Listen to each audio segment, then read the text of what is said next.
ਸ੍ਰੀ ਵਾਹਿਗੁਰੂ ਸਾਹਿਬ ਜੀ।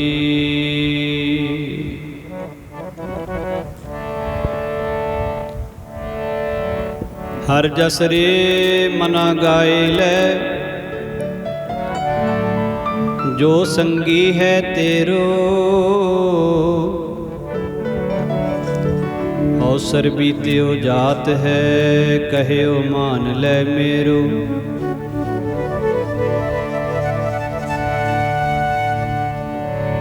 ਅਵਸਰ ਬੀਤਿਓ ਜਾਤ ਹੈ,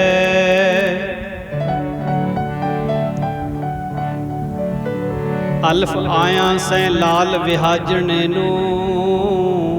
ਵਣਜ ਕੋਇਲਿਆਂ ਦਾ ਕਾਹਨੂੰ ਪਾ ਬੈਠਾ, ਤੈਨੂੰ ਹੁਕਮ ਕਸਤੂਰੀ ਖਰੀਦਣੇ ਦਾ। ਢੇਰ ਹਿੰਗ ਜਵੈਣ ਦਾ ਲਾ ਬੈਠਾ,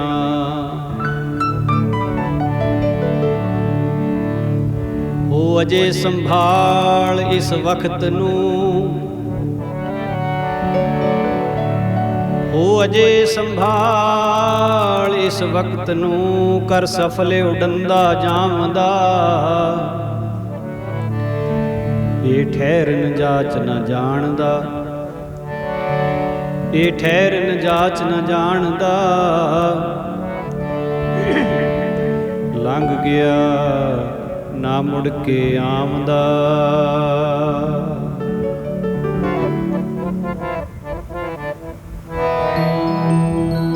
संग तुम्हारे बासा जी, तुम चंदन हम रंड बापरे। संग तुम्हारे बासा जी, तुम चंदन हम रंड बापरे। संग तुम्हारे बासा जी, तुम चंदन हम रंड बापरे। संग तुम्हारे बासा जी, बापरे। तुम्हारे बासा जी, हमरे बासा जी, तुम चंदन हम बिंद बापरे। तुम चंदन हमें रंड बापरे। तुम चंदन हमें रंड बापरे। तुम चंदन हम रंड बापरे। तुम चंदन हम रंग बापरे। तुम चंदन हम रंग बापरे। तुम चंदन हम रंग बापरे। संग तुम्हारे बासा जी, तुम चंदन हम रंग बापरे। संग तुम्हारे बासा, तुम चंदन हमें रंड बापरे। संग तुम्हारे बासा जी, तुम चंदन हम रंड बापरे। संग तुम्हारे बासा जी, तुम चंदन हम रंड बापरे। ते बासा जी, तुम चंदन हम रंड बापरे। संग तुम्हारे बासा जी, तुम चंदन हम रंड बापरे।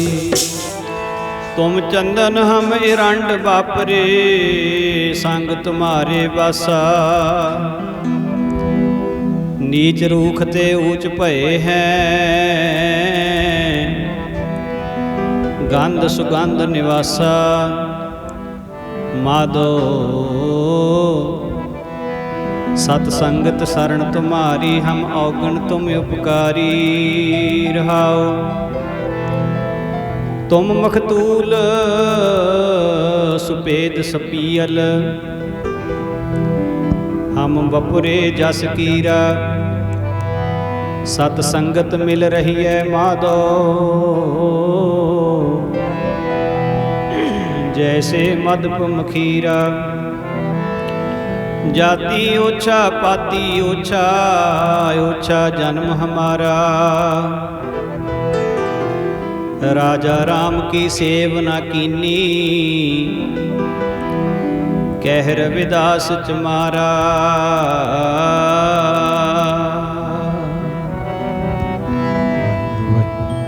ਤੇਰਾ ਰਿੰਡ ਤੋਂ ਚੰਦਨ ਬਣ ਜਾਵੇ, ਆ ਜਾ ਵਿੱਚ ਸਤ ਸੰਗ ਦੇ। ਰਿੰਡ ਤੋਂ ਚੰਦਨ ਹੋ ਜਾਵੇ, ਆ ਜਾ ਵਿੱਚ ਸਤ ਸੰਗ ਦੇ। ਤੇਰਾ ਰਿੰਡ ਤੋਂ ਚੰਦਨ ਹੋ ਜਾਵੇ, ਆ ਜਾ ਵਿੱਚ ਸਤ ਸੰਗ ਦੇ। ਤੇਰਾ ਰਿੰਡ ਤੋਂ ਚੰਦਨ ਹੋ ਜਾਵੇ, ਆ ਜਾ ਵਿੱਚ ਸਤ ਸੰਗ ਦੇ। ਰਿੰਡ ਤੋਂ ਚੰਦਨ ਹੋ ਜਾਵੇ, ਆ ਜਾ ਵਿੱਚ ਸਤ ਸੰਗ ਦੇ। ਤੇਰਾ ਰਿੰਡ ਤੋਂ ਚੰਦਨ ਹੋ ਜਾਵੇ, ਆ ਜਾ ਵਿੱਚ ਸਤ ਸੰਗ ਦੇ। ਤੇਰਾ ਰਿੰਡ ਤੋਂ ਚੰਦਨ ਹੋ ਜਾਵੇ, ਆ ਜਾ ਵਿੱਚ ਸਤ ਸੰਗ ਦੇ। ਰਿੰਡ ਤੋਂ ਚੰਦਨ ਹੋ ਜਾਵੇ, ਆ ਜਾ ਵਿੱਚ ਸਤ ਸੰਗ ਦੇ।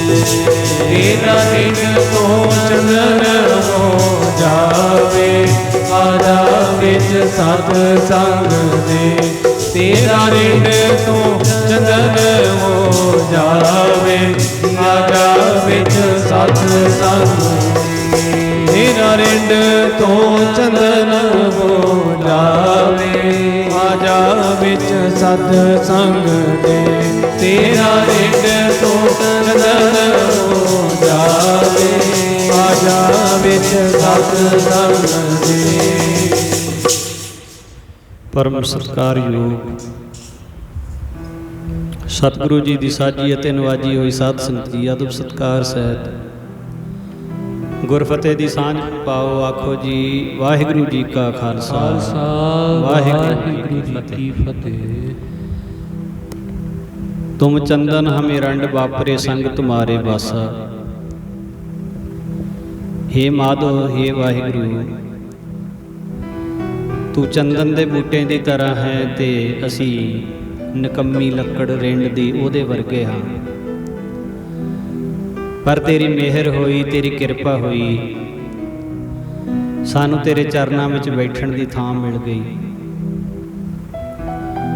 ਤੇਰੇ ਸੰਗ ਦੇ ਨਾਲ ਨੀਚ ਰੂਖ ਤੇ ਊਚ ਪਏ ਹੈ। ਸੀ ਤਾਂ ਬਹੁਤ ਨੀਵੇਂ, ਬਹੁਤ ਨੀਚ ਸਾਂ ਸੀ। ਕਰਮਾਂ ਕਰਕੇ ਵਿਕਾਰਾਂ ਦੇ ਵਿੱਚ ਫਸੇ ਪਏ ਸਾਂ, ਮਾੜੀ ਸੰਗਤ ਦੇ ਵਿੱਚ ਫਸੇ ਪਏ ਸਾਂ। ਪਰ ਤੁਹਾਡੇ ਚਰਨਾਂ ਵਿੱਚ ਥਾਂ ਮਿਲਣ ਕਰਕੇ ਨੀਚ ਰੂਖ ਤੇ ਊਚ ਪਏ ਹੈ। ਗੰਧ ਸੁਗੰਧ ਨਿਵਾਸਾ, ਤੁਹਾਡੀ ਬਖਸ਼ਿਸ਼, ਤੁਹਾਡੀ ਰਹਿਮਤ ਦੀ ਸੁਗੰਧੀ ਸਾਡੇ ਅੰਦਰ ਭਰ ਗਈ ਤੇ ਅਸੀਂ ਨੀਵਿਆਂ ਤੋਂ ਉੱਚੇ ਹੋ ਗਏ। ਤੋ ਇਸ ਪ੍ਰਕਾਰ ਜੋ ਸਤਸੰਗ ਹੈ, ਸਤਸੰਗ ਦੇ ਵਿੱਚ ਆਉਣ ਦੇ ਨਾਲ ਜੀਵ ਦਾ ਜਿਹੜਾ ਜੀਵਨ ਹੈ ਉਹ ਸਫਲ ਹੋ ਜਾਂਦਾ ਹੈ। ਜੀਵਨ ਪਲਟਾ ਖਾ ਜਾਂਦਾ ਹੈ। ਸਾਧ ਸੰਗਤ ਜੀ,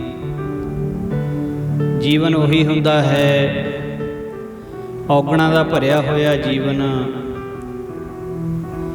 ਕਿਤੇ ਵੀ ਸਾਧ ਸੰਗਤ ਜੀ ਉਹਨੂੰ ਸਤਿਕਾਰਿਆ ਨਹੀਂ ਜਾਂਦਾ ਤੇ ਗੁਣਾਂ ਵਾਲਿਆਂ ਦੀ ਹਰ ਥਾਂ ਪੂਜਾ ਹੁੰਦੀ ਹੈ। ਗੁਣਾਂ ਵਾਲਿਆਂ ਨੂੰ ਹਰ ਥਾਂ ਸਤਿਕਾਰਿਆ ਜਾਂਦਾ ਹੈ, ਪੂਜਿਆ ਜਾਂਦਾ ਹੈ। ਆਪ ਜੀ ਪਿਛਲੇ ਕਾਫੀ ਦਿਨਾਂ ਤੋਂ ਲਗਾਤਾਰ ਰੱਬ ਰੰਗੀਆਂ ਹੋਈਆਂ ਰੂਹਾਂ ਦੇ, ਮਹਾਂਪੁਰਖਾਂ ਦੇ, ਬ੍ਰਹਮ ਗਿਆਨੀਆਂ ਦੇ ਪਵਿੱਤਰ ਜੀਵਨ, ਭਗਤ ਸਾਹਿਬਾਨਾਂ ਦੇ ਪਵਿੱਤਰ ਜੀਵਨ ਦੀ ਵਿਚਾਰ ਸਰਵਣ ਕਰਦੇ ਆ ਰਹੇ ਹੋ।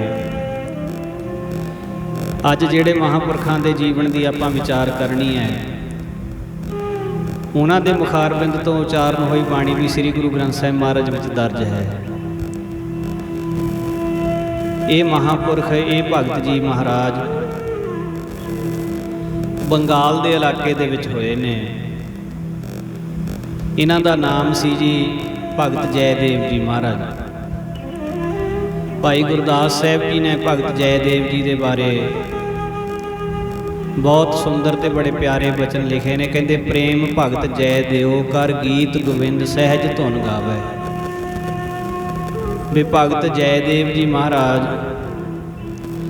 ਬਹੁਤ ਪ੍ਰੇਮ ਦੇ ਨਾਲ ਭਗਤੀ ਕਰਦੇ, ਪਰਮੇਸ਼ਰ ਦੇ ਗੀਤ ਗਾਉਂਦੇ, ਸਹਿਜ ਦੇ ਵਿੱਚ ਵਿਚਰਨ ਵਾਲੇ ਮਹਾਂਪੁਰਖ ਸਨ। ਲੀਲਾ ਚਲਤ ਵਖਾਣ ਦਾ ਅੰਤਰਜਾਮੀ ਠਾਕੁਰ ਭਾਵੈ। ਭਗਤ ਜੀ ਮਹਾਰਾਜ ਦਾ ਜਿਹੜਾ ਜਨਮ ਹੈ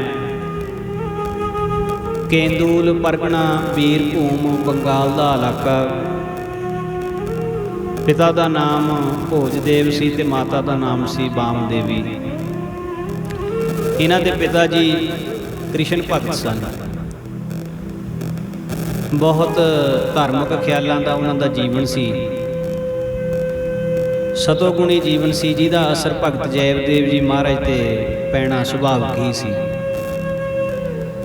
ਭਗਤ ਜੈਦੇਵ ਮਹਾਰਾਜ ਨੇ ਆਪਣੇ ਪਿਤਾ ਨੂੰ ਪੂਜਾ ਕਰਦਿਆਂ, ਸੇਵਾ ਕਰਦਿਆਂ, ਪਰਮੇਸ਼ਰ ਦੀ ਭਗਤੀ ਕਰਦਿਆਂ ਦੇਖਿਆ ਸੀ, ਜਿਸ ਦਾ ਬਹੁਤ ਗਹਿਰਾ ਪ੍ਰਭਾਵ ਇਹਨਾਂ ਦੇ ਹਿਰਦੇ ਤੇ ਸੀ, ਬਹੁਤ ਗਹਿਰਾ ਅਸਰ ਸੀ ਇਹਨਾਂ ਦੇ ਹਿਰਦੇ ਤੇ।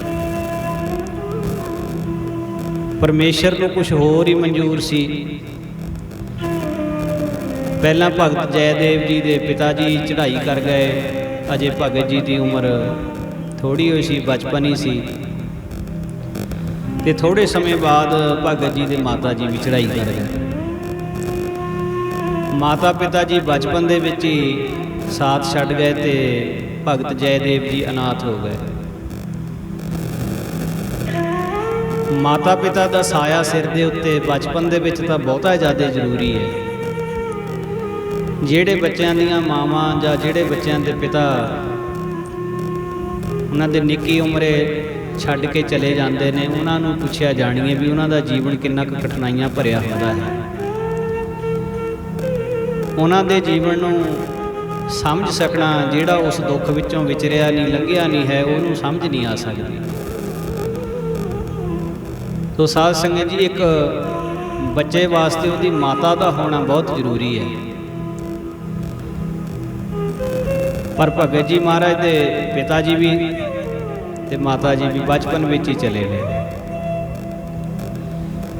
ਪਰ ਭਗਤ ਜੀ ਦੇ ਅੰਦਰ ਜਿਹੜੀ ਲਗਨ ਲੱਗੀ ਹੈ ਪਰਮੇਸ਼ਰ ਦੇ ਪਿਆਰ ਦੀ, ਪਰਮੇਸ਼ਰ ਦੀ ਭਗਤੀ ਦੀ, ਭਗਵਾਨ ਦੀ ਪੂਜਾ ਦੀ ਜਿਹੜੀ ਲਗਨ ਲੱਗੀ, ਇਸ ਦੁੱਖ ਦੇ ਸਮੇਂ ਦੇ ਵਿੱਚ ਵੀ ਉਹ ਲਗਨ ਨਾ ਟੁੱਟੀ। ਕਿਉਂ? ਜਿਹੜੀ ਲਗਨ ਕੱਚੀ ਹੋਵੇ ਉਹ ਤਾਂ ਟੁੱਟ ਜਾਂਦੀ ਹੈ, ਕੱਚੀ ਪ੍ਰੀਤ ਤਾਂ ਟੁੱਟ ਜਾਂਦੀ ਹੈ। ਤਾਂ ਹੀ ਮਹਾਰਾਜ ਬਾਣੀ ਦੇ ਵਿੱਚ ਕਹਿੰਦੇ ਨੇ, ਕਾਚੀ ਸਰਸੋਂ ਪੇਲ ਕੇ ਨਾ ਖਲ ਭਈ ਨਾ ਤੇਲ। ਜੇ ਕੱਚੀ ਸਰੋਂ ਕੋਲੂ ਵਾਲੇ ਕੋਲ ਲੈ ਜਾਵੇ ਵੀ ਇਹਨੂੰ ਕੋਲੂ ਵਿੱਚ ਹੀ ਕੱਢ ਕੇ ਤੇ ਇਹਦਾ ਤੇਲ ਕੱਢੋ, ਤਾਂ ਉਹ ਕਹੂਗਾ ਨਾ ਇਹਦਾ ਤੇਲ ਨਿਕਲਣਾ, ਨਾ ਇਹਦੀ ਖਲ ਬਣਨੀ ਹੈ, ਕਿਉਂਕਿ ਇਹ ਅਜੇ ਕੱਚੀ ਹੈ, ਪੱਕੀ ਨਹੀਂ ਹੈ। ਤੇ ਜਿਹੜੀ ਕੱਚੀ ਬਿਰਤੀ ਹੁੰਦੀ ਹੈ, ਕੱਚੀ ਬਿਰਤੀ ਟੁੱਟ ਜਾਂਦੀ ਹੁੰਦੀ ਹੈ, ਉਹਦਾ ਕੋਈ ਪ੍ਰਾਪਤੀ ਨਹੀਂ ਉਹਦੀ ਹੁੰਦੀ, ਕੋਈ ਉਹਦਾ ਹੱਲ ਨਹੀਂ ਬਣਦਾ। ਪਰ ਜਿਹੜੀ ਪੱਕੀ ਬਿਰਤੀ ਹੁੰਦੀ ਹੈ, ਉਹ ਦੁੱਖ ਤਾਂ ਝੱਲ ਲੈਂਦੇ ਹੈ, ਪਰ ਉਹ ਛੱਡਦੇ ਨਹੀਂ। ਰੱਤੇ ਸਹੀ ਜੇ ਮੁਖ ਨਾ ਮੁੜਨ, ਰੱਤੇ ਹੋਏ ਜੁੜੇ ਹੋਏ ਤਾਂ ਕਹਿੰਦੇ ਉਹਨਾਂ ਨੂੰ ਜਾਣੀਏ ਜਿਹੜੇ ਮੁਖੜਾ ਨਹੀਂ ਮੋੜਦੇ ਆਪਣੇ ਮਾਲਕ ਦੇ ਨਾਲ। ਸੀ ਭਾਵੇਂ ਬਚਪਨ, ਦੁੱਖ ਵੀ ਬਹੁਤ ਵੱਡਾ ਪਿਆ, ਮਾਤਾ ਵੀ ਪਿਤਾ ਵੀ ਸਾਥ ਛੱਡ ਗਏ, ਪਰ ਭਗਤ ਜੈਦੇਵ ਜੀ ਐ ਦ੍ਰਿੜ ਇਰਾਦੇ ਦੇ ਨਾਲ, ਨਿਸ਼ਚੇ ਦੇ ਨਾਲ ਪਰਮੇਸ਼ਰ ਦੇ ਰਸਤੇ ਦੇ ਉੱਤੇ ਤੁਰੇ ਹੋਏ ਹੈ। ਉੱਚਾ ਸੁੱਚਾ ਜੀਵਨ ਹੈ, ਸਦੋਗੁਣੀ ਜੀਵਨ। ਸਾਧ ਸੰਗਤ ਜੀ, ਹੌਲੀ ਹੌਲੀ ਸਮਾਂ ਬੀਤਦਾ ਗਿਆ ਤੇ ਕੀ ਹੋਇਆ, ਭਗਤ ਜੀ ਮਹਾਰਾਜ ਦੀ ਸੋਭਾ ਆਲੇ ਦੁਆਲੇ ਫੈਲਣੀ ਸ਼ੁਰੂ ਹੋਈ। ਸੰਸਕ੍ਰਿਤ ਦੇ ਬਹੁਤ ਵੱਡੇ ਭਾਰੀ ਵਿਦਵਾਨ ਸਨ ਭਗਤ ਜੀ ਮਹਾਰਾਜ, ਸੰਸਕ੍ਰਿਤ ਭਾਸ਼ਾ ਦੇ ਬਹੁਤ ਵੱਡੇ ਵਿਦਵਾਨ ਹੋਏ ਹੈ।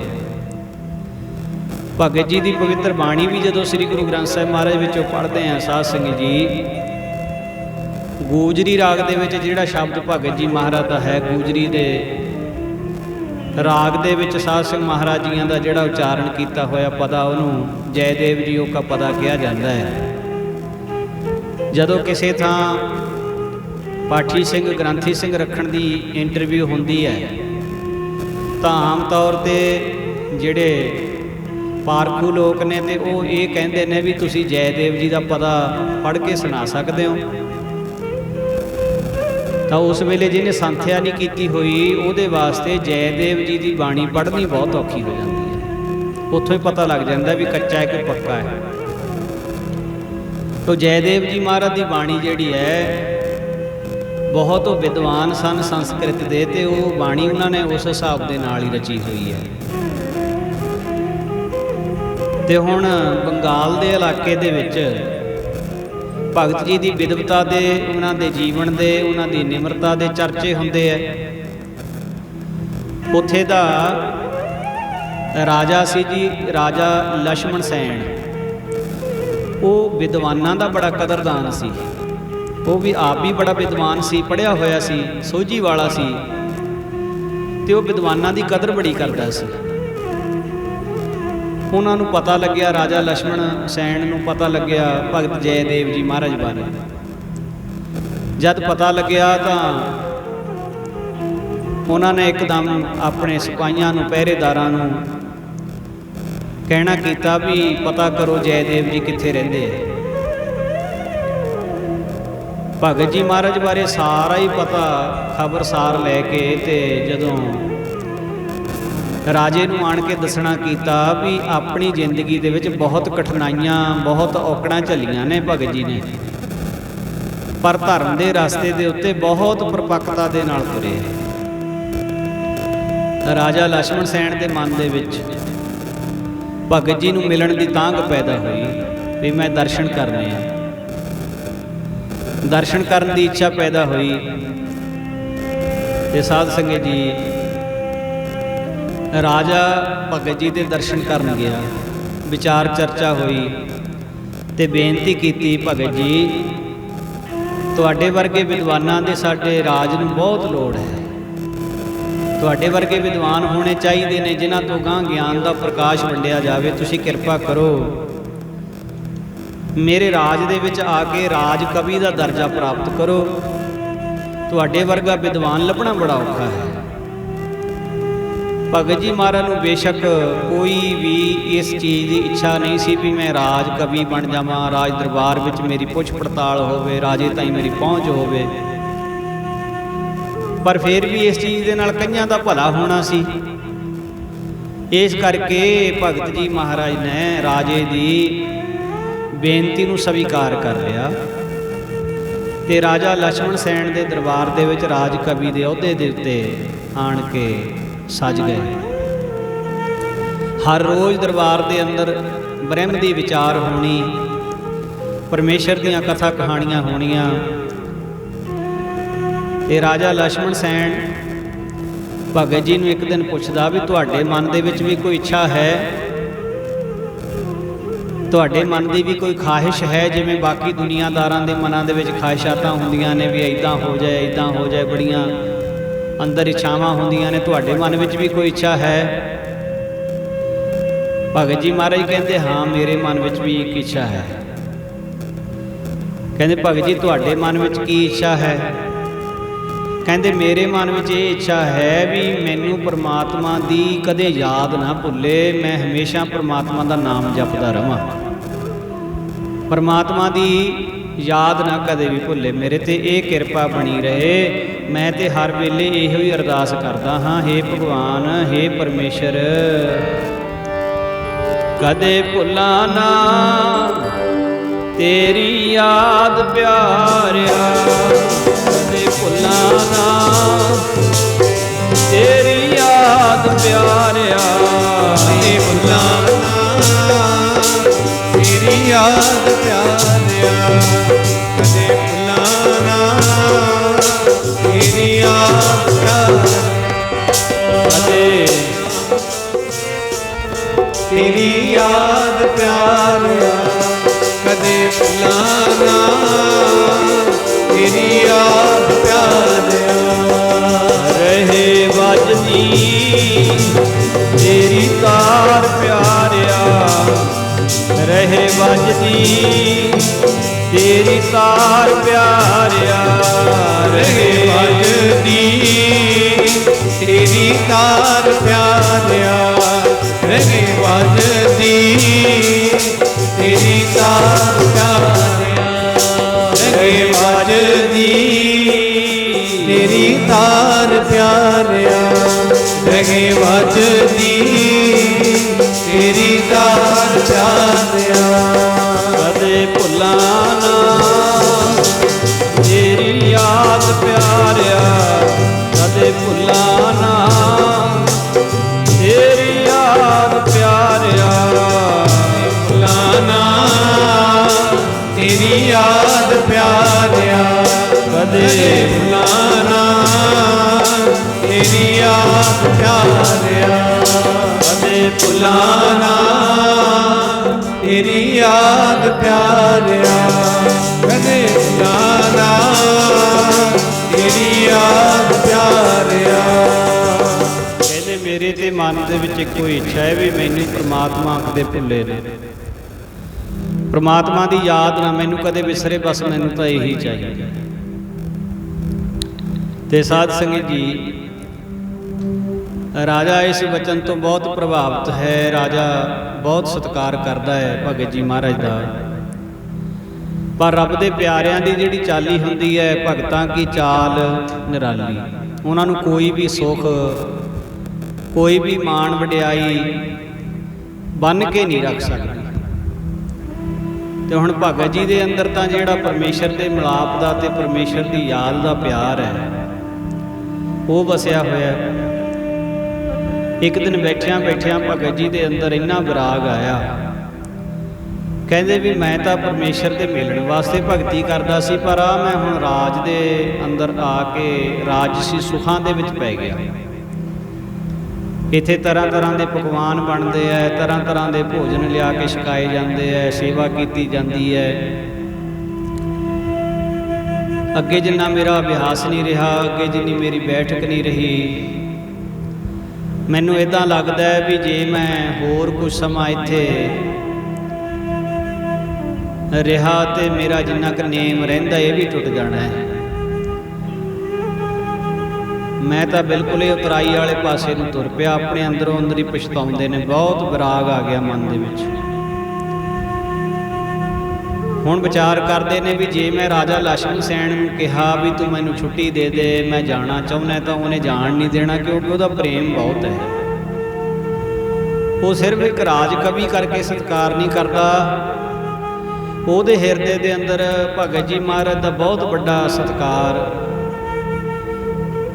ਹਰ ਵੇਲੇ ਭਗਤ ਜੀ ਦੇ ਅੱਗੇ ਹਮੇਸ਼ਾ ਰਾਜਾ ਸੀਸ ਝੁਕਾਉਂਦਾ ਹੈ। ਰਾਜੇ ਨਾਲ ਭਗਤ ਜੀ ਦਾ ਵੀ ਸਨੇਹ ਹੈ ਤੇ ਰਾਜਾ ਵੀ ਭਗਤ ਜੀ ਨਾਲ ਬਹੁਤ ਸਨੇਹ ਕਰਦਾ ਹੈ।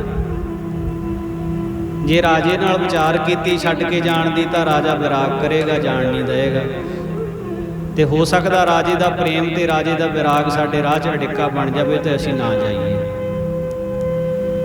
ਹੁਣ ਇੱਕ ਦਿਨ ਵਿਰਾਗੀ ਹੋ ਕੇ ਸਾਧ ਸੰਗ ਰਾਤ ਦੇ ਸਮੇਂ ਭਗਤ ਜੀ ਮਹਾਰਾਜ ਮਹਿਲਾਂ ਨੂੰ ਛੱਡ ਕੇ ਤੁਰ ਪਏ। ਰਾਜੇ ਨੂੰ ਨਹੀਂ ਦੱਸਿਆ, ਹੋਰ ਕਿਸੇ ਨਾਲ ਕੋਈ ਗੱਲ ਨਹੀਂ ਕੀਤੀ, ਤੁਰ ਪਏ। ਰਾਜੇ ਲਛਮਣ ਸੈਣ ਦੇ ਰਾਜ ਤੋਂ ਕਾਫੀ ਦੂਰ ਇੱਕ ਜੰਗਲ ਦਾ ਇਲਾਕਾ ਹੈ। ਉਸ ਜੰਗਲ ਦੇ ਵਿੱਚ ਹੀ ਇੱਕ ਦਰਖਤ ਦੇ ਹੇਠਾਂ ਆਪਣਾ ਟਿਕਾਣਾ ਬਣਾ ਲਿਆ। ਕਿਸੇ ਨਾਲ ਕੋਈ ਬਹੁਤਾ ਮੇਲ ਮਿਲਾਪ ਨਹੀਂ, ਬਸਤੀ ਤੋਂ ਦੂਰ। ਬਸ ਜਦ ਕਦੇ ਲੋੜ ਪੈਂਦੀ ਹੈ, ਸਰੀਰ ਨੂੰ ਖੁਰਾਕ ਦੀ ਲੋੜ ਆਉਂਦੀ ਹੈ, ਅੱਛਾ ਭੋਜਨ ਛਕਣਾ, ਫਿਰ ਨੇੜੇ ਜਿਹੜੀ ਬਸਤੀ ਸੀ ਉੱਥੇ ਚਲੇ ਜਾਂਦੇ ਆ। ਉੱਥੇ ਚਲੇ ਜਾਂਦੇ ਆ, ਲੋੜ ਮੁਤਾਬਕ ਛਕ ਕੇ ਤਾਂ ਫੇਰ ਆ ਜਾਂਦੇ ਆ। ਹੁਣ ਉਸ ਨਗਰ ਦੇ ਲੋਕਾਂ ਨੇ ਵੇਖਿਆ ਵੀ ਇਹ ਕੋਈ ਮਹਾਤਮਾ ਹੈ ਜਿਹੜਾ ਇਸ ਜੰਗਲ ਦੇ ਵਿੱਚ ਰਹਿੰਦਾ ਹੈ। ਹੁਣ ਭਗਤ ਜੀ ਜਦੋਂ ਉੱਥੇ ਜੰਗਲ ਦੇ ਵਿੱਚ ਰਹਿੰਦੇ ਨੇ ਤੇ ਭਗਤ ਜੀ ਦੇ ਰਾਹੀਂ ਬਹੁਤ ਇਲਾਹੀ ਕਵਿਤਾ ਕਾਵਿ ਰੂਪ, ਜਿਹਦਾ ਨਾਮ ਸੀ ਜੀ ਗੋਬਿੰਦ ਗੀਤ, ਜਾਂ ਗੀਤ ਗੋਬਿੰਦ ਕਰਕੇ ਵੀ ਉਹਦਾ ਨਾਮ ਪ੍ਰਸਿੱਧ ਹੈ। ਤੇ ਜਿਹੜੇ ਸਨਾਤਨ ਧਰਮ ਦੇ ਮੰਨਣ ਵਾਲੇ ਨੇ ਉਹਨਾਂ ਦੇ ਵਿੱਚ ਸ੍ਰੀ ਮਦ ਭਾਗਵਤ ਗੀਤਾ ਤੋਂ ਦੂਜੇ ਨੰਬਰ ਤੇ ਜੇ ਕੋਈ ਪੂਜਨੀਕ ਗ੍ਰੰਥ ਹੈ ਤੇ ਭਗਤ ਜੈਦੇਵ ਜੀ ਮਹਾਰਾਜ ਦਾ ਲਿਖਿਆ ਹੋਇਆ ਗੀਤ ਗੋਬਿੰਦ ਹੈ। ਮੰਦਰਾਂ ਦੇ ਵਿੱਚ ਉਹਦਾ ਸਤਿਕਾਰ ਕੀਤਾ ਜਾਂਦਾ, ਉਹਦੀ ਕਥਾ ਕੀਤੀ ਜਾਂਦੀ ਹੈ। ਭਗਤ ਜੀ ਦੇ ਰਾਹੀਂ ਉਹ ਬਹੁਤ ਇਲਾਹੀ ਕਾਵਿ ਭਗਤ ਜੀ ਲਿਖ ਰਹੇ ਸੀ ਤੇ ਉਹ ਜਿਹੜੀ ਕਾਵਿ ਰਚਨਾ ਸੀ ਪਰਮੇਸ਼ਰ ਦੀ ਭੇਜੀ ਹੋਈ ਪ੍ਰਗਟ ਹੋ ਰਹੀ ਸੀ। ਤੇ ਨਗਰ ਦੇ ਵਿੱਚ ਜਦੋਂ ਭਗਤ ਜੀ ਮਹਾਰਾਜ ਪ੍ਰਸ਼ਾਦ ਪਾਣੀ ਦੀ ਇੱਛਾ ਲੈ ਕੇ ਜਾਂਦੇ ਸੀ,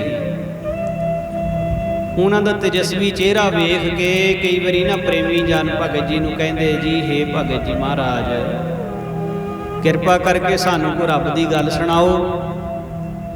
ਤੇ ਭਗਤ ਜੀ ਮਹਾਰਾਜ ਨਾ ਜੀ ਫਿਰ ਕੀ ਕਰਦੇ, ਕੁਛ ਕੁ ਬਚਨ ਉਸ ਗੀਤ ਗੋਬਿੰਦ ਗ੍ਰੰਥ ਦੇ ਵਿੱਚੋਂ ਉਹਨਾਂ ਨੂੰ ਸੁਣਾਉਂਦੇ। ਤੇ ਕ੍ਰਿਸ਼ਨ ਮਹਾਰਾਜ ਦੀ ਉਸਤਤ ਦੇ ਵਿੱਚ ਉਹ ਬਚਨ ਲਿਖੇ ਹੋਏ ਸੀ, ਤੇ ਉਹ ਸਾਰਿਆਂ ਦੇ ਹਿਰਦੇ ਨੂੰ ਉਹ ਇੰਨਾ ਟੁੰਬਦੇ।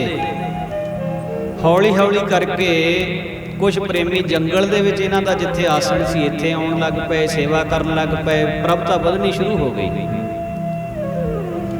ਹੌਲੀ ਹੌਲੀ ਪ੍ਰੇਮੀਆਂ ਨੂੰ ਭਗਤ ਜੀ ਬਾਰੇ ਪਤਾ ਲੱਗ ਗਿਆ ਵੀ ਐਂ ਕਰਕੇ ਇਹ ਤਾਂ ਰਾਜਾ ਲਛਮਣ ਸੈਣ ਦੇ ਰਾਜ ਕਵੀ ਸੀਗੇ, ਪਰ ਰਾਜ ਦੇ ਸੁੱਖਾਂ ਨੂੰ ਠੋਕਰ ਮਾਰ ਕੇ ਇੱਥੇ ਆ ਗਏ। ਹੁਣ ਦੁਨੀਆ ਦੇ ਲੋਕਾਂ ਦਾ ਕੀ ਹਿਸਾਬ ਹੁੰਦਾ ਹੈ, ਮਾੜੀ ਜੀ ਵੀ ਗੱਲ ਕੋਈ ਦੇਖੀ ਤੇ ਉਹਦੀ ਸਿਫਤ ਕਰਨੀ। ਹੁਣ ਭਗਤ ਜੀ ਦੀਆਂ ਸਿਫਤਾਂ ਲੋਕੀ ਕਰਦੇ ਐ ਵੀ ਇਹੋ ਜਿਹਾ ਭਗਤ, ਇਹੋ ਜਿਹਾ ਸੰਤ ਰਾਜ ਦੇ ਸੁੱਖਾਂ ਨੂੰ ਠੋਕਰ ਮਾਰ ਕੇ ਜਿਹੜਾ ਆ ਗਿਆ, ਇੱਥੇ ਜੰਗਲ ਦੇ ਵਿੱਚ ਰਹਿੰਦਾ ਹੈ, ਕੋਈ ਇੱਥੇ ਸਹੂਲਤ ਨਹੀਂ ਹੈ। ਫਿਰ ਐਡੀ ਦਰਗਾਹੀ ਤੇ ਇਲਾਹੀ ਕਾਵ ਰਚਨਾ, ਇਹ ਤਾਂ ਰੱਬੇ ਹੀ ਹੈ, ਸਮਝ ਲਓ ਇਦਾਂ ਬਸ। ਇੰਨੀ ਵਡਿਆਈ ਲੋਕੀ ਕਰਦੇ ਆ। ਇੱਕ ਦਿਨ ਬੈਠਿਆਂ ਬੈਠਿਆਂ ਭਗਤ ਜੈਦੇਵ ਜੀ ਦੇ ਮਨ ਦੇ ਵਿੱਚ ਵੀ ਆਉਣੀ ਗੱਲ ਸ਼ੁਰੂ ਹੋ ਗਈ ਸੂਖਮ ਰੂਪ ਦੇ ਵਿੱਚ, ਭਈ ਮੈਂ ਰਾਜ ਸੁੱਖ ਛੱਡੇ ਐ। ਉਹਨਾਂ ਸੁੱਖਾਂ ਨੂੰ ਛੱਡਣਾ ਕਿਤੇ ਸੌਖਾ ਸੀ, ਖੇਡ ਪਈ ਸੀ। ਉਹ ਸੁੱਖ ਛੱਡ ਕੇ ਮੈਂ ਆ ਗਿਆ ਇੱਥੇ। ਤੇ ਹੁਣ ਆ ਜਿਹੜੀ ਰਚਨਾ, ਇਹਦੇ ਵਰਗੀ ਰਚਨਾ ਤਾਂ ਕਿਸੇ ਤੋਂ ਅੱਜ ਤਾਈਂ ਹੋਈ ਹੋਈ ਨਹੀਂ ਹੋਣੀ, ਜਿਹੋ ਜਿਹੀ ਰਚਨਾ ਪ੍ਰਮਾਤਮਾ ਮੇਰੇ ਤੋਂ ਕਰਾ ਰਿਹਾ ਹੈ। ਇਹ ਕਾਵ ਰਚਨਾ ਤਾਂ ਬਹੁਤ ਇੱਕ ਮਹਾਨ ਰਚਨਾ ਹੈ। ਹੁਣ ਇਹ ਸੂਖਮ ਰੂਪ ਦੇ ਵਿੱਚ ਇੱਕ ਹਉਮੈ ਦਾ ਹੀ ਰੂਪ ਸੀ ਇਹ ਵੀ, ਸਾਧ ਸੰਗਤ, ਜਿਹੜਾ ਅੰਦਰ ਆਉਣਾ ਸ਼ੁਰੂ ਹੋ ਗਿਆ ਭਗਤ ਜੀ ਦੇ। ਹੁਣ ਇਹਦੇ ਵਿੱਚ ਕੋਈ ਮਾਣ ਵਾਲੀ ਗੱਲ ਨਹੀਂ ਹੈ ਵੀ ਅਸੀਂ ਕਹੀਏ ਵੀ ਇਹ ਉਹਨਾਂ ਦੇ ਮਨ ਵਿੱਚ ਆ ਗਈ ਤੇ ਜੇ ਅਸੀਂ ਉਹਨਾਂ ਦੀ ਥਾਂ ਹੁੰਦੇ ਸਾਡੇ ਮਨ 'ਚ ਨਹੀਂ ਸੀ ਆਉਣੀ। ਇਹ ਨਹੀਂ ਕਦੇ ਵੀ ਹੋ ਸਕਦਾ। ਇਹ ਪਰਮੇਸ਼ਰ ਦੀ ਖੇਡ ਹੈ। ਉਸਨੇ ਕੋਈ ਪਤਾ ਨਹੀਂ ਕਿਹੜਾ ਸਿਧਾਂਤ ਪ੍ਰਗਟ ਕਰਨ ਵਾਸਤੇ ਕਿਹੜੀ ਖੇਡ ਵਰਤਾਉਣੀ ਹੈ। ਕੋਈ ਪਤਾ ਨਹੀਂ ਕਿਹਦੇ ਕੋਲੋਂ ਕਿਹੜਾ ਕੰਮ ਕਰਵਾ ਦੇਵੇ। ਇੱਥੇ ਬੜੇ ਬੜੇ ਜਿਹੜਾ ਦਾਵਾ ਬਣਦੇ ਹੁੰਦੇ ਨਾ ਜੀ, ਭਗਤ ਜੀ ਮਹਾਰਾਜ ਲਿਖਦੇ ਆ ਬਾਣੀ ਦੇ ਵਿੱਚ, ਕਬੀਰ ਸਾਹਿਬ ਲਿਖਦੇ, ਕਹਿੰਦੇ ਦਾਵੈ ਦਾਜਨ ਹੋਤ ਹੈ। ਜਿਹੜਾ ਦਾਵਾ ਬਣਦਾ ਕਿਸੇ ਗੱਲ ਦਾ, ਮੈਂ ਵਿਕਾਰਾਂ ਤੋਂ ਬਚਿਆ ਹੋਇਆ, ਮੈਨੂੰ ਕ੍ਰੋਧ ਨਹੀਂ ਆਉਂਦਾ, ਮੈਨੂੰ ਕੋਈ ਲੋਭ ਨਹੀਂ ਹੈ, ਮੈਨੂੰ ਕੋਈ ਮੋਹ ਨਹੀਂ ਸਤਾ ਸਕਦਾ। ਜਿਹੜਾ ਦਾਵਾ ਬਣਦਾ ਨਾ ਵੀ ਮੈਂ ਬਚਿਆ ਹੋਇਆ, ਦਾਵਾ ਬਣਨ ਵਾਲੇ ਤਾਂ ਪਹਿਲਾਂ ਫਸਦੇ ਨੇ। ਦਾਵੈ ਦਾਜਨ ਹੋਤ ਹੈ। ਦਾਜਨ ਦਾ ਅਰਥ ਹੁੰਦਾ ਸੜ ਜਾਣਾ। ਕਹਿੰਦੇ ਜਿਹੜਾ ਦਾਵਾ ਬਣਦਾ ਹੈ ਉਹ ਤਾਂ ਪਹਿਲਾਂ ਸੜਦਾ ਹੈ। ਨਿਰਦਾਵੈ ਰਹਿ ਨਿਸੰਕ। ਜਿਹੜਾ ਨਿਰਦਾਵਾ ਰਹੇ, ਕਹੇ ਵਾਹਿਗੁਰੂ ਮੇਰੇ ਹੱਥ ਵਸ ਕੁਛ ਨਹੀਂ ਹੈ, ਤੂੰ ਕਿਰਪਾ ਕਰੇ ਤਾਂ ਮੈਨੂੰ ਬਚਾ ਸਕਦਾ ਹੈ, ਤੂੰ ਕਿਰਪਾ ਕਰੇ ਤਾਂ ਮੇਰੇ ਤੇ ਰਹਿਮਤ ਕਰਕੇ ਮੈਨੂੰ ਆਪਣੇ ਲੜ ਲਾ ਸਕਦਾ ਹੈ, ਤੇ ਨਹੀਂ ਤਾਂ ਮੇਰੇ ਤਾਂ ਹੱਥ ਵਸ ਕੁਛ ਨਹੀਂ ਹੈ, ਮੈਂ ਤਾਂ ਜੁੜਿਆ ਨਹੀਂ ਰਹਿ ਸਕਦਾ। ਦਾਵੈ ਦਾਜਨ ਹੋਤ ਹੈ, ਨਿਰਦਾਵੈ ਰਹਿ ਨਿਸੰਕ। ਜੋ ਜਨ ਨਿਰਦਾਵੈ ਰਹਿ ਸੋ ਗਨੈ ਇੰਦਰ ਸੋ ਰੰਕ। ਜਿਹੜਾ ਨਿਰਦਾਵਾ ਰਹੇ ਉਹ ਰਾਜੇ ਇੰਦਰ ਨੂੰ ਵੀ ਰੰਕ ਦੱਸਦਾ, ਭਿਖਾਰੀ ਦੱਸਦਾ। ਇੰਦਰ ਰਾਜੇ ਨੂੰ ਵੀ ਕਹਿੰਦਾ ਵੀ ਤੂੰ ਤਾਂ ਮੰਗਤਾ ਹੈ। ਨਿਰਦਾਵਿਆਂ ਦੀ ਜਿਹੜੀ ਹੈ ਸਾਧ ਸੰਗਤ ਜੀ, ਉਹ ਉੱਚੀ ਗੱਲ ਹੈ, ਉੱਚੀ ਬਾਤ ਹੈ। ਦਾਵਾ ਬੰਨਣ ਵਾਲੇ ਫਸ ਜਾਂਦੇ ਆ। ਤੋ ਇਸ ਕਰਕੇ ਇੱਥੇ ਜ਼ੋਰ ਕੋਈ ਨਹੀਂ ਹੈ। ਕੋਈ ਪਤਾ ਨਹੀਂ ਕਿਹੜੇ ਵੇਲੇ ਕਿਹੜੇ ਤੇ ਪਰਚਾ ਪੈ ਜਾਣਾ ਹੈ। ਤੋ ਗੁਰਮੁਖ ਪਿਆਰਿਓ, ਸੂਖਮ ਰੂਪ ਦੇ ਵਿੱਚ ਹਉਮੈ ਨੇ ਘੇਰਾ ਪਾ ਲਿਆ। ਤੇ ਗੁਰਬਾਣੀ ਦੇ ਵਿੱਚ ਨਾ ਜੀ ਮਹਾਰਾਜ ਨੇ ਹਉਮੈ ਨੂੰ ਬਹੁਤ ਵੱਡਾ ਰੋਗ ਦੱਸਿਆ। ਹਉਮੈ ਦੀਰਘ ਰੋਗ ਹੈ, ਵੱਡਾ ਭਾਰੀ ਰੋਗ ਹੈ। ਚਾਹੇ ਥੋੜੇ ਰੂਪ 'ਚ ਹੋਵੇ, ਚਾਹੇ ਬਹੁਤੇ 'ਚ ਹੋਵੇ। ਬਾਣੀ ਕਹਿੰਦੀ ਹੈ ਵੀ ਵਾਹਿਗੁਰੂ ਨੂੰ ਤੇਰਾ ਮਾਣ ਨਹੀਂ ਚੰਗਾ ਲੱਗਦਾ। ਤੇਰਾ ਮਾਣ, ਤੇਰਾ ਮਾਣ, ਤੇਰਾ ਮਾਣ ਜੀ, ਹਰੀ ਨੂੰ ਨਾ ਪਾਵੇ ਬੰਦਿਆ ਤੇਰਾ ਮਾਣ ਜੀ। ਤੇਰਾ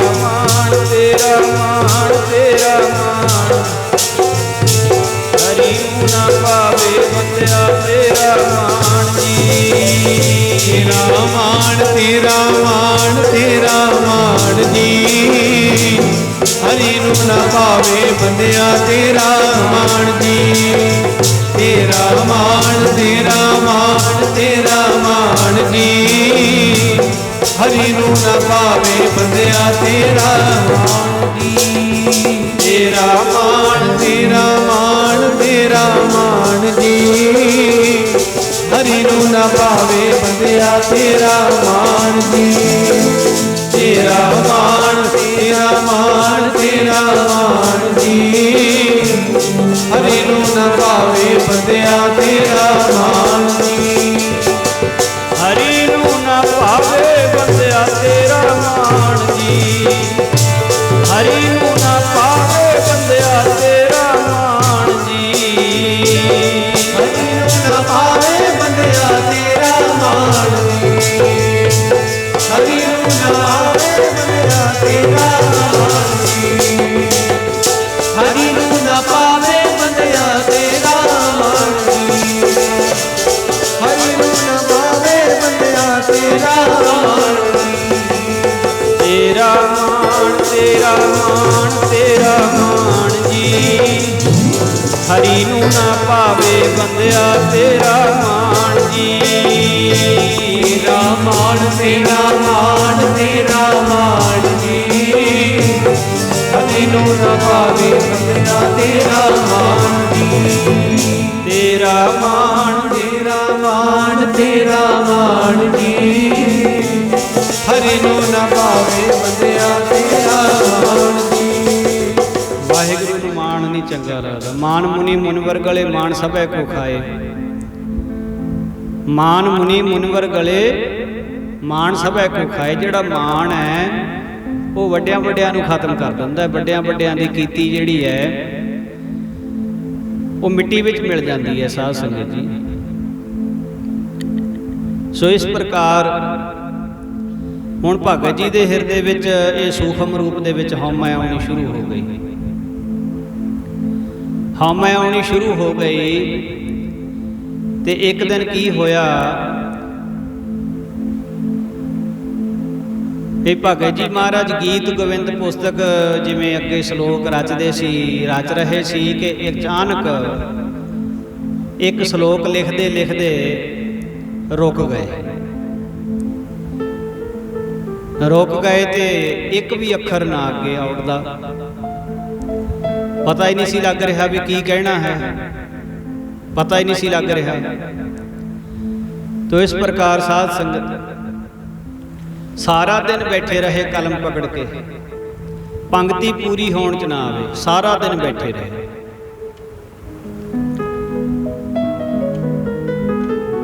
ਸ਼ਾਮਾਂ ਦਾ ਵਕਤ ਪਿਆ, ਉੱਠ ਕੇ ਨਦੀ ਦੇ ਉੱਤੇ ਇਸ਼ਨਾਨ ਕਰਨ ਚਲੇ ਗਏ।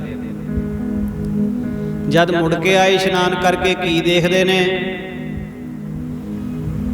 ਵੀ ਜਿਹੜਾ ਸ਼ਲੋਕ ਪੂਰਾ ਨਹੀਂ ਸੀ ਹੋ ਰਿਹਾ, ਉਹ ਸ਼ਲੋਕ ਪੂਰਾ ਕੀਤਾ ਹੋਇਆ ਕਿਸੇ ਨੇ ਲਿਖਿਆ ਹੋਇਆ, ਉੱਤੇ ਲਿਖਿਆ ਹੋਇਆ ਕਿਸੇ ਨੇ।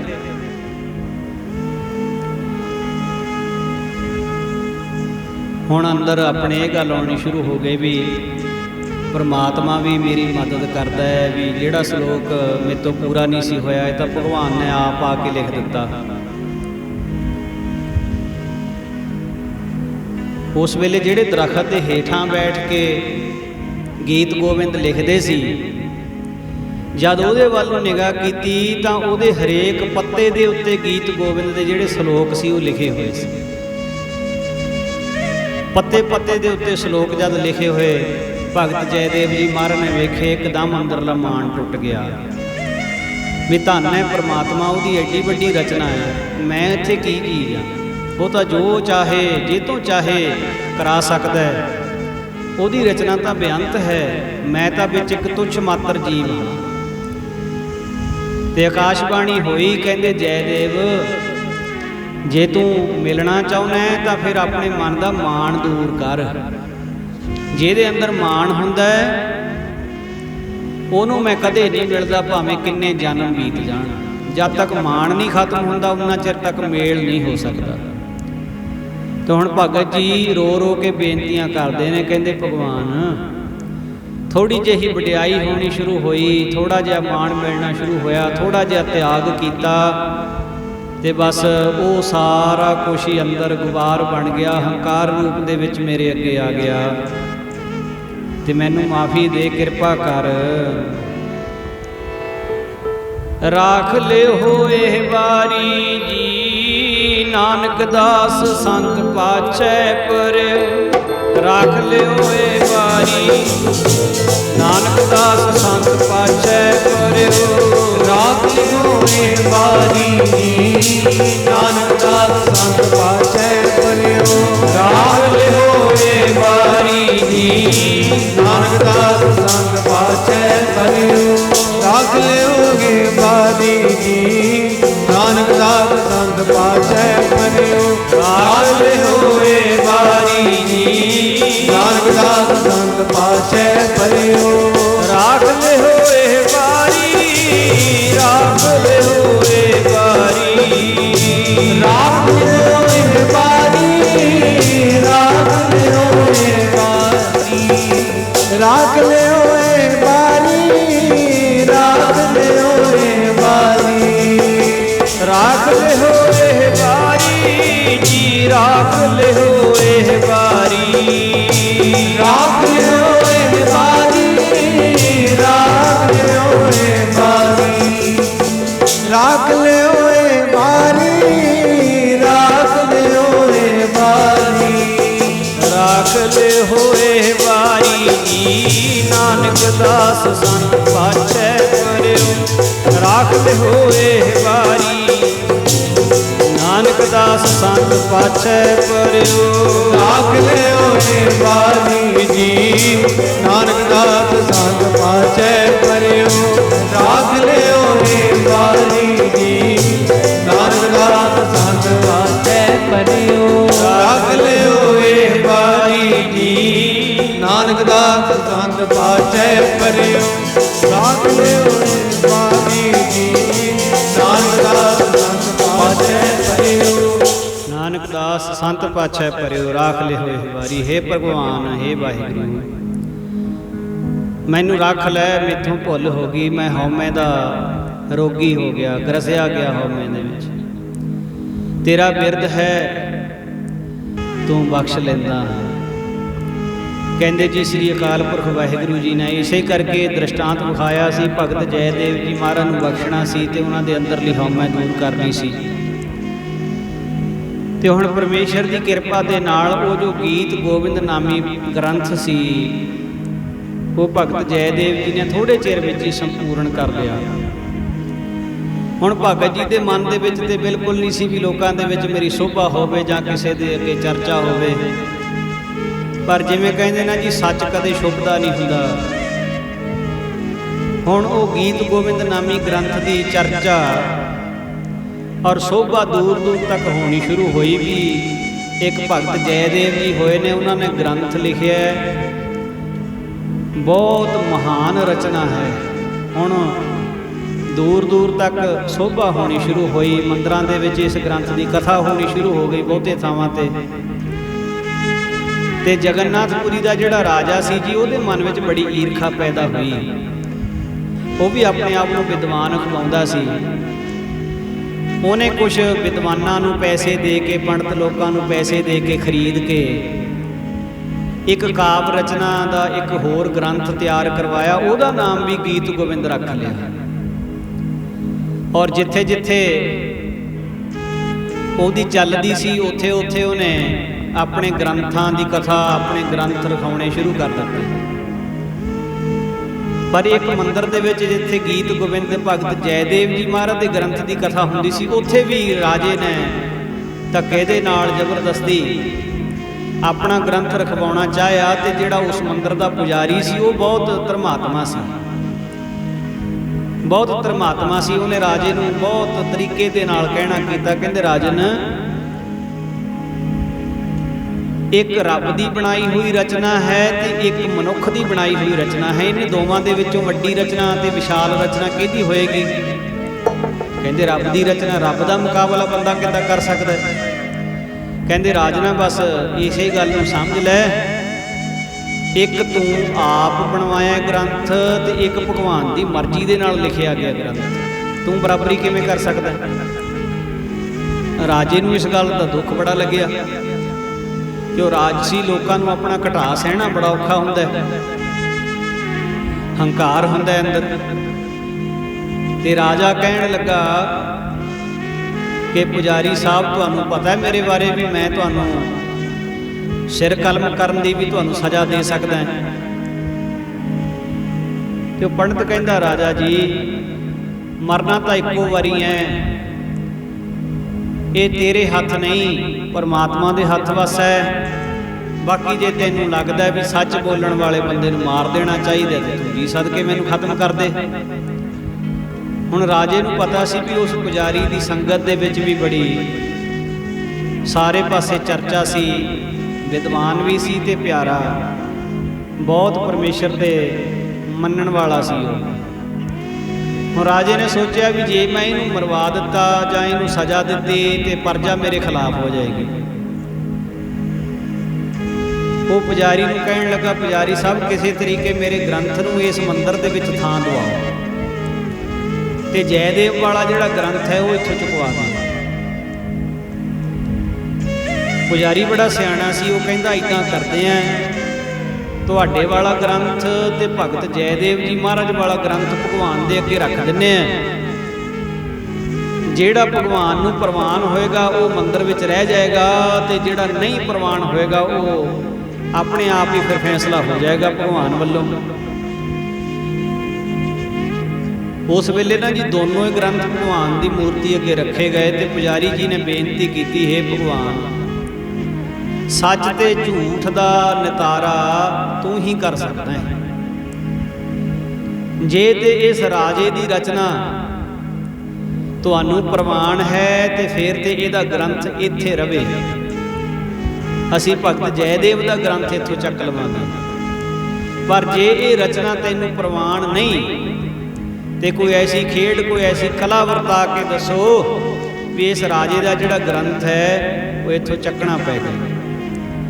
ਕਹਿੰਦੇ ਜੀ ਉਸ ਵੇਲੇ ਐਸੀ ਖੇਡ ਵਰਤੀ, ਐਸੀ ਕਲਾ ਵਰਤੀ ਕਿ ਜਿਵੇਂ ਹਵਾ ਦੇ ਬੁੱਲੇ ਨਾਲ ਸੁੱਕਾ ਪੱਤਾ ਉੱਡ ਜਾਂਦਾ ਹੈ, ਐਦਾਂ ਇੱਕ ਹਵਾ ਦਾ ਬੁੱਲਾ ਆਇਆ ਤੇ ਉਸ ਰਾਜੇ ਦਾ ਲਿਖਵਾਇਆ ਹੋਇਆ ਗੀਤ ਗੋਬਿੰਦ ਗ੍ਰੰਥ ਸੀ ਜਿਹੜਾ ਨਾ ਜੀ ਉਹ ਮੰਦਿਰ ਤੋਂ ਬਾਹਰ ਚੱਕ ਕੇ ਸਿੱਟ ਦਿੱਤਾ ਭਗਵਾਨ। ਉਸ ਵੇਲੇ ਪਰਜਾ ਦੇ ਲੋਕ ਵੀ ਬਹੁਤ ਖੜੇ ਸੀ, ਉਹਨਾਂ ਨੇ ਸਾਰਿਆਂ ਨੇ ਰਾਜੇ ਨੂੰ ਕਹਿਣਾ ਕੀਤਾ, ਰਾਜਾ ਜੀ ਤੁਸੀਂ ਭਗਤ ਜੈਦੇਵ ਜੀ ਮਹਾਰਾਜ ਦੇ ਨਾਲ ਐਵੇਂ ਹੀ ਈਰਖਾ ਕਰਦੇ ਹੋ, ਉਹਨਾਂ ਦੀ ਬਰਾਬਰੀ ਕਰਨ ਦੀ ਕੋਸ਼ਿਸ਼ ਕਰਦੇ ਹੋ, ਪਰ ਉਹਨਾਂ ਦੀ ਬਰਾਬਰੀ ਨਹੀਂ ਕਰ ਸਕਦੇ ਕਿਉਂਕਿ ਉਹ ਰੱਬ ਦੇ ਬਖਸ਼ੇ ਹੋਏ ਦਰਗਾਹੀ ਸਾਧੂ ਨੇ। ਸਾਧੂ ਕਿਸੇ ਦੇ ਬਣਾਏ ਹੋਏ ਨਹੀਂ ਬਣਦੇ, ਨੋਟਾਂ ਤੇ ਵੋਟਾਂ ਨਾਲ ਨਹੀਂ ਸਾਧੂ ਬਣਦੇ ਹੁੰਦੇ। ਸਾਧੂ ਤੁਰ ਦਰਗਾਹੋਂ ਆਉਂਦੇ ਤੇ ਬਣਦੇ ਨਹੀਂ ਬਣਾਏ ਕਿਸੇ ਦੇ, ਤੁਰ ਦਰਗਾਹੋਂ ਬਣਦੇ ਨਹੀਂ ਬਣਾਏ ਕਿਸੇ ਦੇ। ਸਾਧੂ ਤੁਰ ਦਰਗਾਹੋਂ ਆਉਂਦੇ ਬਣਦੇ ਨਹੀਂ ਬਣਾਏ ਕਿਸੇ ਦੇ। ਸਾਧੂ ਤੁਰ ਦਰਗਾਹੋਂ ਆਉਂਦੇ ਬਣਦੇ ਨਹੀਂ ਬਣਾਏ ਕਿਸੇ ਦੇ। ਤੁਰ ਦਰਗਾਹੋਂ ਆਉਂਦੇ ਬਣਦੇ ਨਾ ਬਣਾਏ ਕਿਸੇ ਦੇ। ਸਾਧੂ ਤੁਰ ਦਰਗਾਹੋਂ ਆਉਂਦੇ ਬਣਦੇ ਨਾ ਬਣਾਏ ਕਿਸੇ ਦੇ। ਨਾ ਕਰ ਹੰਸਾਂ ਦੀ ਰੀਸ ਬਗਲਿਆ ਡੁੱਬ ਜਾਏਗਾ, ਨਾ ਕਰ ਹੰਸਾਂ ਦੀ ਰੀਸ ਬਗਲਿਆ ਡੁੱਬ ਜਾਏਗਾ। ਹਰ ਹੰਸਾਂ ਦੀ ਰੀਸ ਬਗਲਿਆ ਡੁੱਬ ਜਾਏਗਾ, ਹਰ ਹੰਸਾਂ ਦੀ ਰੀਸ ਬਗਲਿਆ। ਨਾ ਕਰ ਹੰਸਾਂ ਦੀ ਰੀਸ ਬਗਲਿਆ ਡੁੱਬ ਜਾਏਗਾ, ਹਰ ਹੰਸਾਂ ਦੀ ਰੀਸ ਬਗਲਿਆ ਡੁੱਬ ਜਾਏਗਾ। ਕਰ ਹੰਸਾਂ ਦੀ ਰੀਸ, ਨਾ ਕਰ ਹੰਸਾਂ ਦੀ ਰੀਸ, ਹਰ ਹੰਸਾਂ ਦੀ ਰੀਸ, ਹਰ ਹੰਸਾਂ ਦੀ ਰੀਸ, ਹਰ ਹੰਸਾਂ ਦੀ ਰੀਸ, ਨਾ ਕਰ ਹੰਸਾਂ ਦੀ ਰੀਸ। ਨਾ ਕਰ ਹੰਸਾਂ ਦੀ ਰੀਸ ਬਗਲਿਆ ਡੁੱਬ ਜਾਏਗਾ, ਕਰ ਹੰਸਾਂ ਦੀ ਰੀਸ ਬਗਲਿਆ ਡੁੱਬ ਜਾਏਗਾ। ਕਰ ਹੰਸਾਂ ਦੀ ਰੀਸ ਬਗਲਿਆ ਡੁੱਬ ਜਾਏਗਾ ਨਾ। ਕਰ ਹੰਸਾਂ ਦੀ ਰੀਸ ਬਗਲਿਆ ਡੁੱਬ ਜਾਏਗਾ ਨਾ। ਕਰ ਹੰਸਾਂ ਦੀ ਰੀਸ ਬਗਲਿਆ ਡੁੱਬ ਜਾਏਗਾ ਨਾ। ਕਰ ਹੰਸਾਂ ਦੀ ਰੀਸ ਬਗਲਿਆ ਡੁੱਬ ਜਾਏਗਾ। ਐ ਰਾਜਨਾ ਤੂੰ ਰੀਸ ਕਰਨੀ ਚਾਹੁੰਦਾ ਸੀ, ਪਰ ਭਗਵਾਨ ਰੀਸਾਂ ਦੇ ਨਾਲ ਨਹੀਂ ਖੁਸ਼ ਹੁੰਦਾ। ਉਹ ਤਾਂ ਆਪਣੀ ਆਤਮਿਕ ਕਮਾਈ ਹੋਵੇ ਤਾਂ ਗੱਲ ਬਣਦੀ ਹੈ। ਹੁਣ ਉਸ ਰਾਜੇ ਨੂੰ ਇੱਕਦਮ ਸੋਝੀ ਆਈ, ਖਿਆਲ ਆਇਆ, ਮਾਫੀਆਂ ਮੰਗਦਾ ਹੈ। ਹੁਣ ਇੱਧਰ ਭਗਤ ਜੈਦੇਵ ਜੀ ਮਹਾਰਾਜ, ਉਹਨਾਂ ਨੂੰ ਆਪਣੇ ਰਾਜ ਦੇ ਵਿੱਚ ਇਸ ਰਾਜੇ ਨੇ ਸੱਦਿਆ, ਸਤਿਕਾਰ ਕੀਤਾ, ਬਹੁਤ ਪਿਆਰ ਕੀਤਾ। ਰਾਜਾ ਜੀ ਨੂੰ ਅਨੇਕ ਤਰ੍ਹਾਂ ਦੇ ਪਦਾਰਥ ਦੇ ਕੇ, ਅਨੇਕ ਤਰ੍ਹਾਂ ਦੇ ਸਨਮਾਨ ਦੇ ਕੇ ਜੈਦੇਵ ਜੀ ਮਹਾਰਾਜ ਨੂੰ ਵਿਦਿਆ ਕੀਤਾ। ਜੈਦੇਵ ਜੀ ਮਹਾਰਾਜ ਜਗਨਨਾਥਪੁਰੀ ਤੋਂ ਜਾ ਰਹੇ ਆ। ਰਸਤੇ ਦੇ ਵਿੱਚ ਇੱਕ ਜੰਗਲ ਦੇ ਵਿੱਚ ਡਾਕੂ ਲੁਟੇਰੇ ਪੈ ਗਏ ਤੇ ਭਗਤ ਜੀ ਨੇ ਜਦ ਡਾਕੂਆਂ ਨੂੰ ਵੇਖਿਆ ਤੇ ਭਗਤ ਜੀ ਉਹਨਾਂ ਨੂੰ ਵੇਖ ਕੇ ਮੁਸਕਰਾਉਂਦੇ ਆ। ਭਗਤ ਜੀ ਕਹਿੰਦੇ ਆਓ ਜੀ, ਤੁਹਾਡੀ ਕੀ ਸੇਵਾ ਕਰੀਏ? ਕਹਿੰਦੇ ਸੇਵਾ, ਜੋ ਕੁਛ ਤੇਰੇ ਕੋਲੇ ਹੈਗਾ ਅਸੀਂ ਉਹ ਲੁੱਟ ਲੈਣਾ। ਕਹਿੰਦੇ ਲੁੱਟਣ ਦੀ ਤਾਂ ਤੁਹਾਨੂੰ ਨੌਬਤ ਹੀ ਨਹੀਂ ਆਉਣੀ।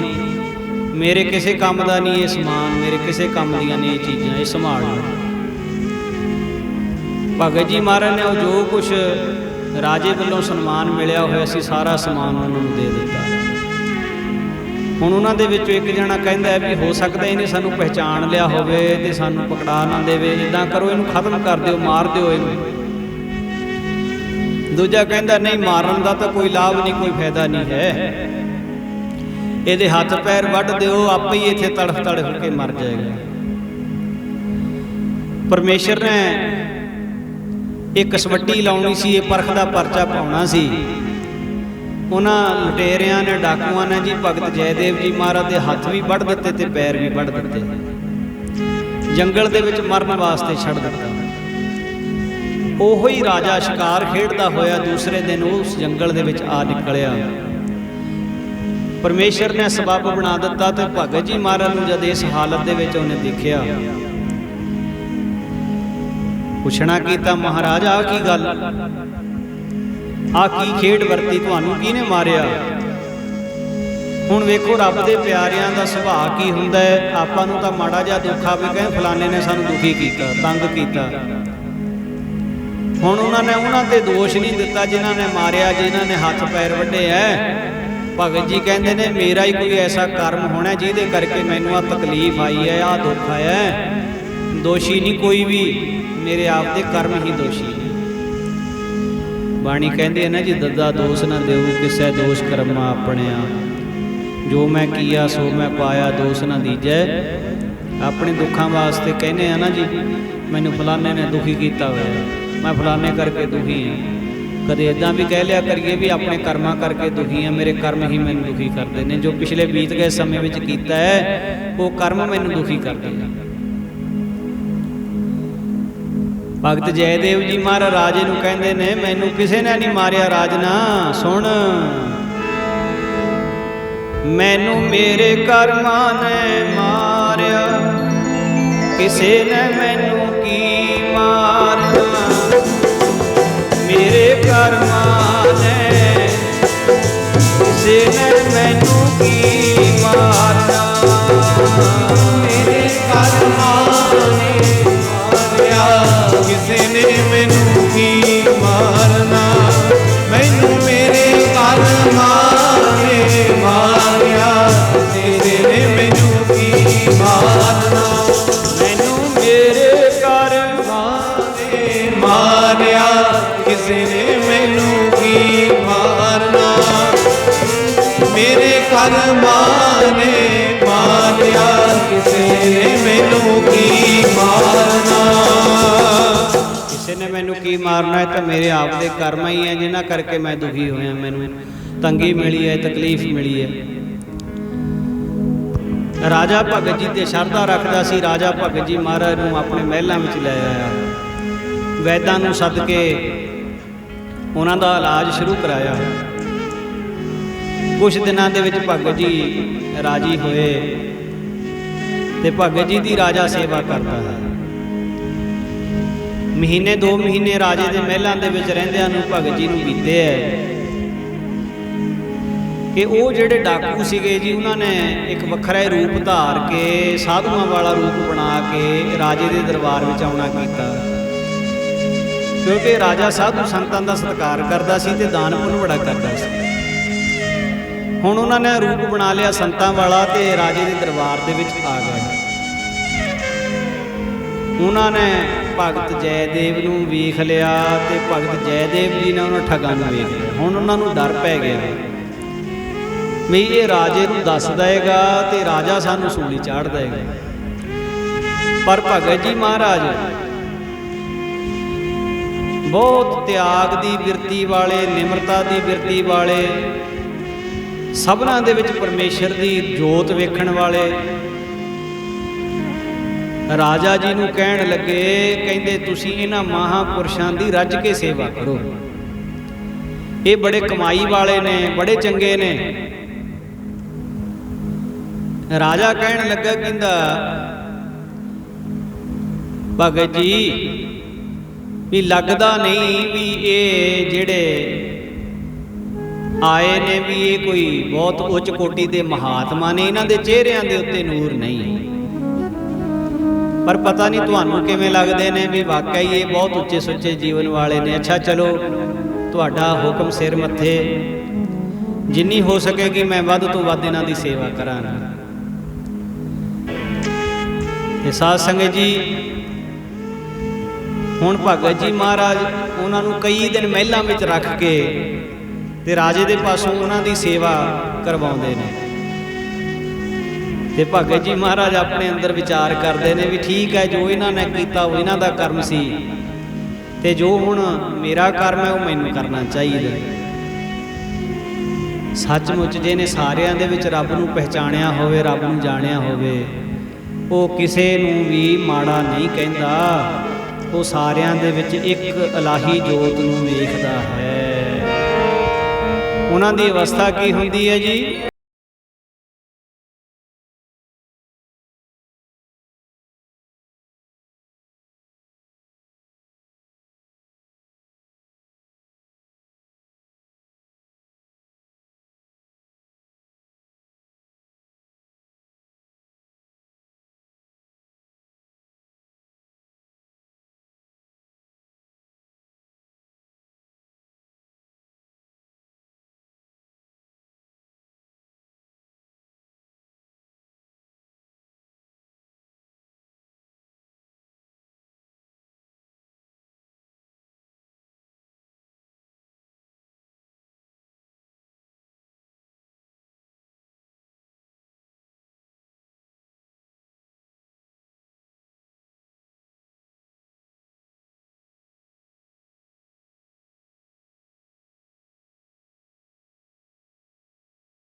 ਹਰੀ ਦਾਈ ਦਿਸੇ ਜਗ ਸਾਰਾ, ਰੂਪ ਹਰੀ ਦਾਈ ਦਿਸੇ ਜਗ ਸਾਰਾ, ਰੂਪ ਹਰੀ ਦਾਈ ਦਿਸੇ ਜਗ ਸਾਰਾ, ਰੂਪ ਹਰੀ ਦਾਈ ਦਿਸੇ ਜਗ ਸਾਰਾ।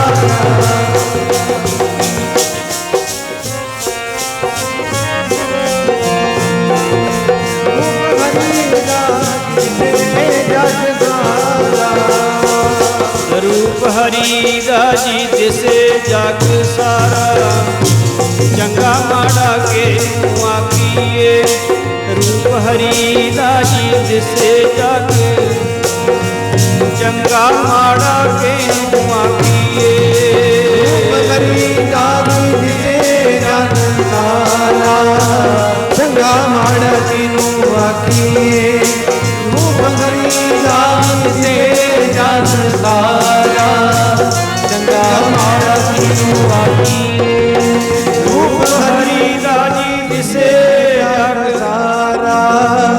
ਚੰਗਾ ਮਾੜਾ ਕਿਨੂੰ ਆਖੀਏ, ਰੂਪ ਹਰੀ ਦਾਸ ਸੇ ਜਨ ਸਾਰਾ, ਚੰਗਾ ਮਾੜਾ ਕਿਨੂੰ ਆਖੀਏ।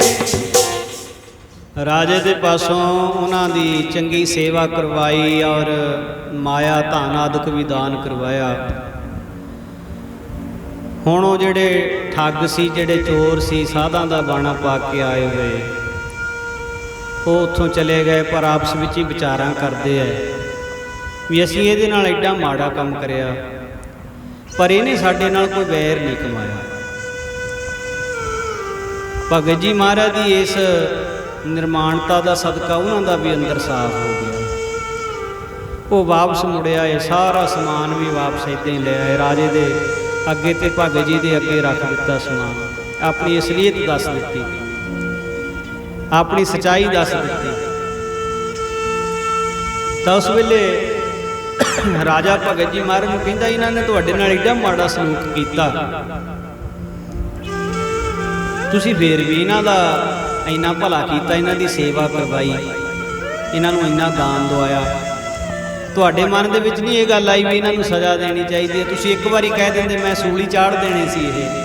ਭਗਤ ਜੀ ਮਹਾਰਾਜ ਕਹਿੰਦੇ ਨਹੀਂ, ਜਿਹੜਾ ਬੰਦਾ ਬੁਰਿਆਈ ਕਰਦਾ ਹੈ, ਜਿਹੜਾ ਬੰਦਾ ਪਾਪ ਕਰਦਾ ਹੈ, ਪਾਪ ਕਰਨ ਤੋਂ ਬਾਅਦ ਉਹਦੇ ਆਪਣੇ ਅੰਦਰ ਨੂੰ ਵੀ ਕਦੇ ਸ਼ਾਂਤੀ ਨਹੀਂ ਆਉਂਦੀ, ਉਹਦੇ ਆਪਣੇ ਅੰਦਰ ਨੂੰ ਵੀ ਕਦੇ ਟਿਕਾ ਨਹੀਂ ਆਉਂਦਾ। ਜਿਹੜਾ ਬੰਦਾ ਕਿਸੇ ਦੀ ਹੱਤਿਆ ਕਰਦਾ ਹੈ, ਕਦੇ ਸਮਾਂ ਬਣੇ ਨਾ ਜੀ, ਕਦੇ ਸਮਾਂ ਬਣੇ ਕਿਸੇ ਇਹੋ ਜਿਹੇ ਵਿਅਕਤੀ ਦੇ ਨਾਲ, ਇਹੋ ਜਿਹੇ ਮਨੁੱਖ ਦੇ ਨਾਲ ਕਿਤੇ ਮੇਲ ਮਿਲਾਪ, ਕੋਈ ਵਚਨ ਕਰਨ ਦਾ ਸਮਾਂ ਕੋਈ ਮਿਲ ਜਾਏ, ਜਿਹਨੇ ਆਪਣੀ ਜ਼ਿੰਦਗੀ ਦੇ ਵਿੱਚ ਕਦੇ ਕਿਸੇ ਦਾ ਕਤਲ ਕੀਤਾ ਹੋਵੇ, ਕੋਈ ਇਹੋ ਜਿਹੀ ਸਜ਼ਾ ਭੁਗਤ ਰਿਹਾ ਹੋਵੇ, ਜਿਹਨੂੰ ਉਹਨੇ ਮਾਰਿਆ ਉਹ ਤੇ ਇੱਕ ਵਾਰੀ ਮਾਰਿਆ ਮਰ ਗਿਆ, ਪਰ ਮਾਰਨ ਵਾਲਾ ਤਿਲ ਤਿਲ ਕਰਕੇ ਮਰਦਾ ਹੈ। ਉਹ ਚਾਹੇ ਉਸ ਚੀਜ਼ ਨੂੰ ਜ਼ਾਹਰ ਹੋਣ ਦੇਵੇ ਚਾਹੇ ਨਾ ਹੋਣ ਦੇਵੇ, ਪਰ ਸੱਚਾਈ ਇਹੀ ਹੈ ਵੀ ਉਹਦੇ ਅੰਦਰ ਇੱਕ ਕਲਪਨਾ ਜਿਹੜੀ ਹੈ ਉਹ ਕਦੇ ਖਤਮ ਨਹੀਂ ਹੁੰਦੀ। ਹੁਣ ਭਗਤ ਜੀ ਮਹਾਰਾਜ ਹੈ, ਉਹਨਾਂ ਦਾ ਭਲਾ ਕੀਤਾ, ਉਹਨਾਂ ਨੂੰ ਸਜ਼ਾ ਨਹੀਂ ਦਵਾਈ। ਐਸਾ ਵੀ ਵਰਤਾਂਤ ਆਉਂਦਾ ਇਹਨਾਂ ਦੇ ਇਤਿਹਾਸ ਵਿੱਚ, ਕਹਿੰਦੇ ਜੀ ਕੁਝ ਸਮੇਂ ਬਾਅਦ ਉਹਨਾਂ ਦੇ ਹੱਥ ਪੈਰ ਵੀ ਸਾਬਤ ਹੋ ਗਏ, ਆਪਣੇ ਆਪ ਹੀ ਪਰਮੇਸ਼ਰ ਨੇ ਖੇਡ ਵਰਤਾ ਦਿੱਤੀ। ਫਿਰ ਉਸ ਰਾਜੇ ਨੇ ਭਗਤ ਜੀ ਮਹਾਰਾਜ ਦੀ ਪਤਨੀ ਨੂੰ ਵੀ ਉੱਥੇ ਬੁਲਾ ਲਿਆ,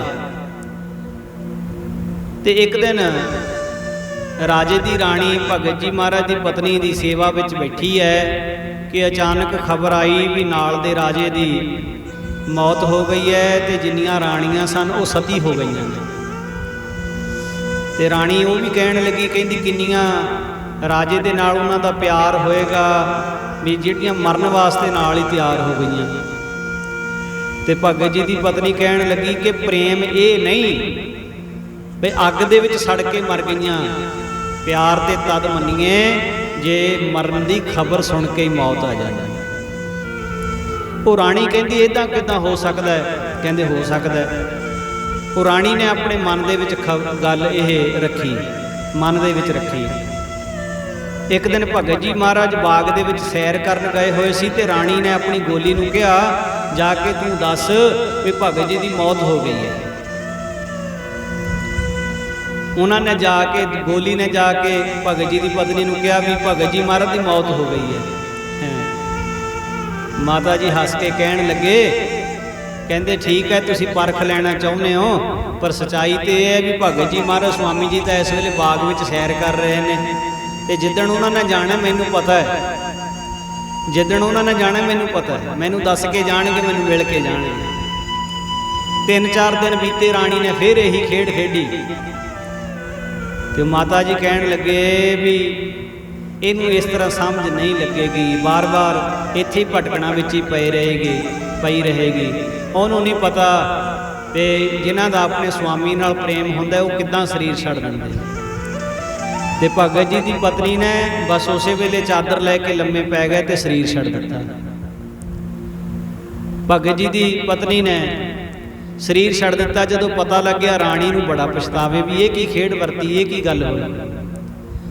ਤੋ ਅਖੀਰ ਭਗਤ ਜੀ ਵੀ ਉੱਥੋਂ ਉਪਰਾਮ ਹੋ ਕੇ ਵਾਪਸ ਆਪਣੇ ਨਗਰ ਆ ਗਏ, ਆਪਣੇ ਨਗਰ ਆ ਕੇ ਕੁਝ ਸਮਾਂ ਰਹੇ।